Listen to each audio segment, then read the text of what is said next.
Do you feel it? That deep, heavy exhaustion that sleep doesn't seem to touch. The feeling that you are running on a treadmill that just keeps getting faster and you can't find the stop button. Maybe it shows up as a short fuse with the people you love most.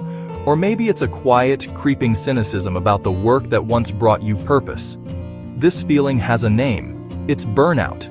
It is not a personal failure or a sign of weakness. It is a human response to being asked to carry too much for too long. It is our body and our heart telling us that the load is too heavy. The first step, the bravest step, is simply to acknowledge it without judgment.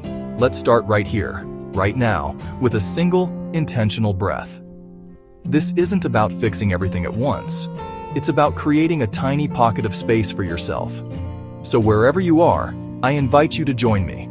Place both feet flat on the floor. Feel the ground beneath you. Now take a slow, deep breath in through your nose for a count of 4.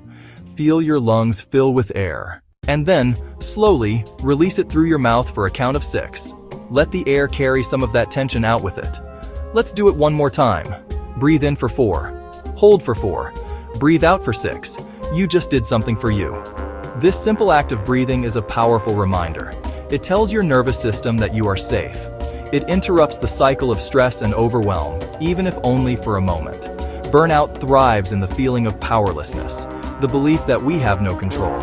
But you just exercise control over your own breath. It starts in these small, deliberate acts of showing up for ourselves.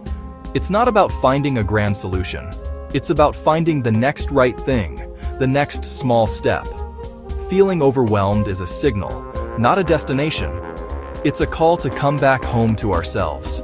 So often we believe that pushing harder is the answer. We tell ourselves to just get through this week, this project, this quarter. But burnout isn't a problem that can be solved with more effort. It's a problem that requires more humanity. It requires more compassion, especially for ourselves. It's about recognizing that we are finite beings with real limits. Honoring those limits is not giving up. It is the ultimate act of courage and self-respect. You are worthy of rest. You are worthy of peace. Burnout can make even the smallest task feel like climbing a mountain. The to-do list becomes a monster, each item a reminder of what we haven't done. The secret to fighting back is not to tackle the mountain, but to find a single small stone you can move. We are going to focus on the smallest possible win. Look at your desk or your workspace right now. Is there one piece of paper you can throw away? Can you wipe down the screen of your computer? Can you take 3 empty mugs to the kitchen? Choose one thing, just one, something that takes less than 2 minutes to complete. Do it now. This tiny action does something profound. It creates a small pocket of order in the chaos. It's a physical manifestation of your ability to affect your environment. You just proved to yourself that you can still make things happen. This isn't about productivity. This is about agency. You are an active participant in your own life. This small win sends a signal. I am still here. I can still do things. It's a tiny spark in the darkness. When was the last time you drank a full glass of water? Or had a small, nourishing snack? So right now, get up and pour yourself a glass of water. Drink it slowly. Feel it cooling your throat. Or grab a piece of fruit. Grab a handful of nuts. Or grab a yogurt. Pay attention to the taste and texture. This is another small, concrete act of caring for yourself.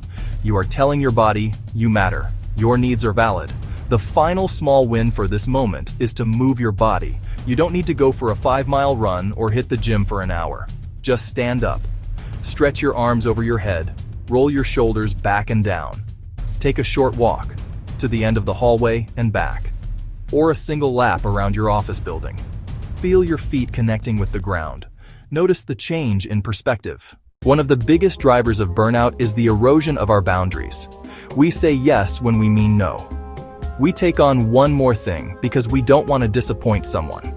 We check emails late at night because we feel we have to. Each time we do this, we give away a small piece of ourselves. Reclaiming our energy means learning to build fences again. It means saying no with clarity and kindness. This can feel terrifying at first. We worry people will think we aren't a team player or that we aren't capable. But a thoughtful no is one of the most powerful tools for sustainable work and self-respect. The key is to practice. Saying no is a muscle. It gets stronger with use. Start small in low-stakes situations. Let's create a simple, gentle script you can use. You don't need a long explanation. Be clear, kind, and firm. Script example. Thank you so much for thinking of me for this. Right now, I'm not able to give it the attention it deserves because my focus is on current priority. Burnout thrives in isolation. It convinces us that we are the only ones struggling, that everyone else seems to be managing just fine. This shame keeps us silent, and the silence lets exhaustion grow. Break that silence. You don't have to announce it to everyone.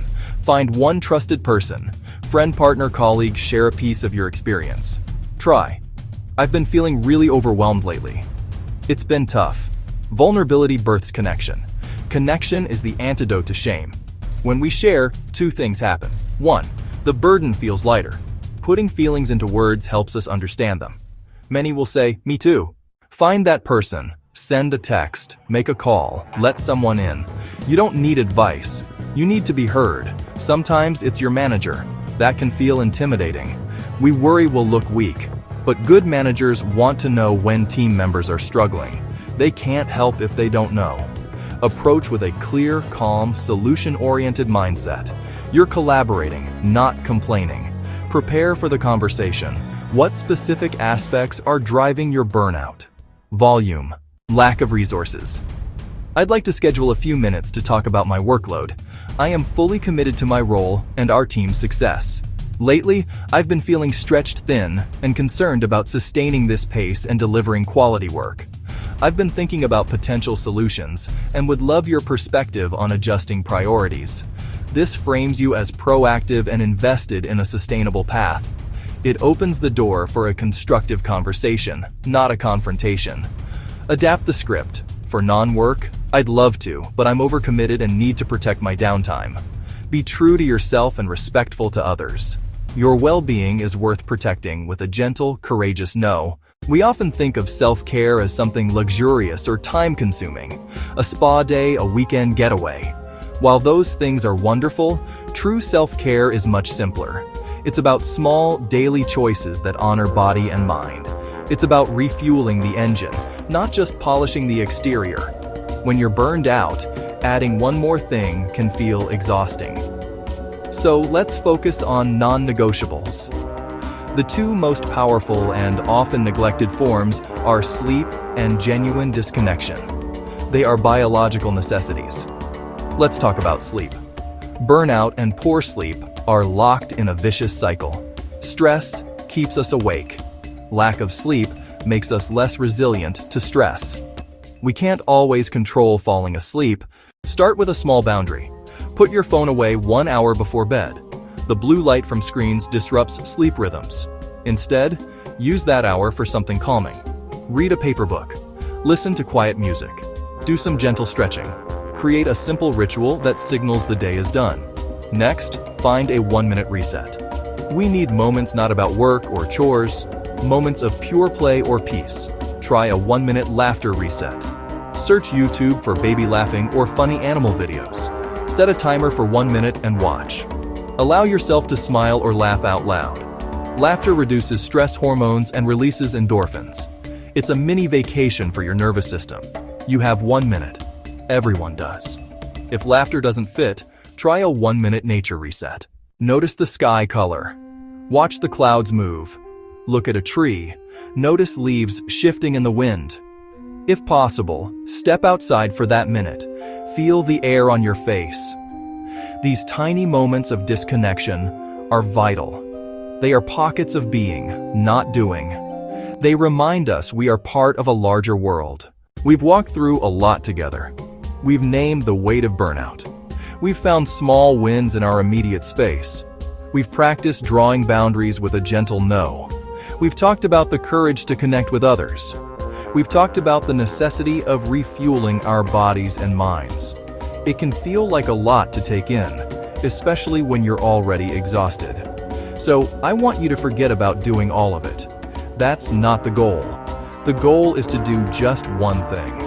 One small act of kindness for yourself. One step in a different direction. You don't have to fix everything today. You just have to start. Look back over the ideas we've discussed. Which one feels the most possible for you right now? Not the one you should do, but the one that feels the least overwhelming. Is it drinking a glass of water? Is it sending a text to a friend? Is it putting your phone away tonight an hour before bed? Maybe it's just taking another one of those deep, intentional breaths we started with. Write it down on a piece of paper if that helps. This is your starting point. This is your act of hope. It's a declaration that you are worthy of feeling better. The journey out of burnout is not a straight line. It's a winding path with good days and hard days. There will be times when you fall back into old habits, when the weight feels heavy again. That is not failure. It is part of the process. On those days, the most important thing you can do is to treat yourself with the same compassion you would offer a dear friend. Don't beat yourself up. Just acknowledge the struggle, be gentle, and come back to your one thing. One small step that is always available to you. Kindness is the fuel for this journey. So let's end where we began. Bring your awareness back to this moment. Place your feet on the floor. Take one slow, deep breath in, and let it all the way out. Now, allow the corners of your mouth to turn up, just slightly, into a small smile. It might feel forced at first, but your body will respond. You are here. You are breathing.